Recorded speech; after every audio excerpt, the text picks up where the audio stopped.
Danny, you signed a 1-year extension to your contract, seeing through to the end of next season. How happy are you to have done that?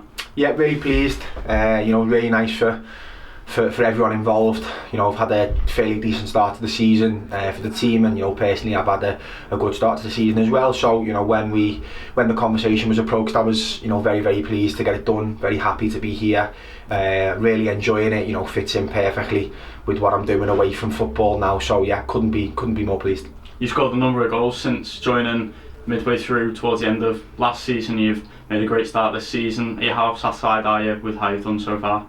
Yeah, personally, it's been good. I've played in a couple of different positions, whether that's either in the 10 in midfield or just in midfield in general, and then the last sort of maybe 6 or 7 games, 8 games, I've gone up front with Marcus, and we struck up a little bit of a partnership. Both getting on the score sheet, both getting assists and stuff like that. So it's been really enjoyable so far. We just need to be a bit more consistent, I think, in terms of a results perspective, and we should see us, really up there come the end of the season. I think it's safe to say the fans have taken much of a liking to you. How key have they been to your decision to extend your contract there? Oh yeah, brilliant. The fans are great, especially when you come out in numbers here. Doesn't half give the boys a lift, and as I say, it's always nice to have a good personal connection with the fans. I've had that, at literally every club I've been at, so it's nice for that sort of little tradition to carry on here. And as I say, when the gaffer mentioned it about the potential of another year, I was more than happy to engage and get it over the line. The gaffer was a big part of the reason why I come here last season.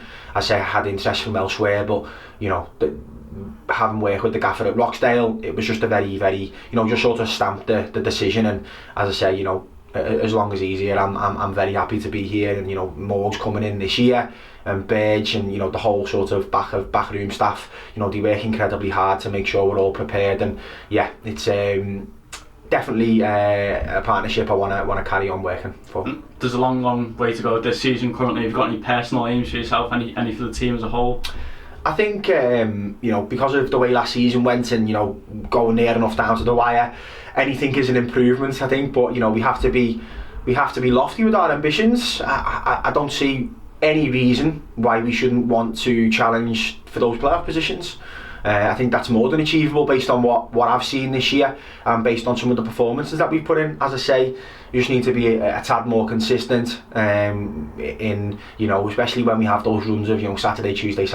I think you've seen a couple of really good performances here, and then a bit of a sort of setback on like a Tuesday night or something. We just need to maybe go and be a bit more consistent in those sort of clogged up, congested runs of games, and I think we'll be right up there. In terms of personal ambitions, not going to put any numbers on it, but if I could carry on in the sort of vein of form that I am doing at the moment, and I have done to start the season, then who knows, some big numbers could happen by the end of the season. Thank you, and congratulations. Top man, thank you.